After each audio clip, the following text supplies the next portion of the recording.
Guirambeau qui veut dire un mot. Oui, Monsieur le Président, on a parlé de beaucoup de choses cet après-midi, pas forcément liées à cette DM, ce qui confirme que cette DM finalement était très légère, mais ce n'est pas un reproche, c'est le calendrier qui veut ça, et c'est surtout une DM de fin d'exercice. Je reprends le terme de Pierre Gimel parlant de DM aisée. Il faut toujours se méfier quand on parle de finances locales d'utiliser le terme aisé, parce que qu'est-ce que ça veut dire? Est-ce que ça veut dire qu'on a sous-estimé, surestimé le budget ou qu'on ne l'a malheureusement pas exécuté? Je constate à la lecture de cette DM qu'il y a globalement, il y a 14 millions d'euros qui sont restitués. Et sur ces 14 millions d'euros, environ 12,5 millions d'euros consacrés à l'investissement qui sont restitués. C'est un peu dommage qu'effectivement que des crédits d'investissement ne soient pas consommés.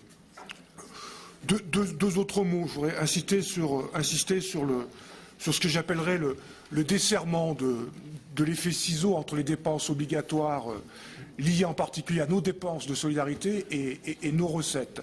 On a beaucoup parlé du RSA. Je voulais rappeler qu'effectivement, qu'entre 2009 et 2015, la hausse des bénéficiaires du RSA a été chaque année en forte augmentation. Et lorsqu'on faisait nos budgets entre 2009 et 2015, pratiquement, c'était plus de 12 millions d'euros annuels chaque année qu'il fallait rajouter. Force est de constater que cette année, on commence à constater une décroissance, effectivement, du nombre d'allocataires du RSA, et ce qui nous permet de récupérer 4 millions d'euros de crédit. Une autre remarque qui est sur l'APA, l'allocation pour l'autonomie. Elle croît mécaniquement environ autour de 4,5 millions d'euros par an. Je voulais quand même rappeler qu'il y avait les financements supplémentaires qui étaient versés par l'État dans le cadre de la mise en œuvre de la loi AVS, adaptation au vieillissement de la société, qui permettent de réduire de près d'1 million d'euros la charge de cette allocation en 2016. Voilà. Nous n'avions pas voté le budget 2016.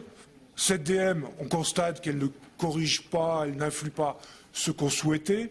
On regrette aussi la manière dont vous avez botté en touche la proposition d'amendement de notre collègue Guillaume Lissi au nom de tous les groupes. Donc nous restons sur cette logique, nous ne voterons pas cette DM.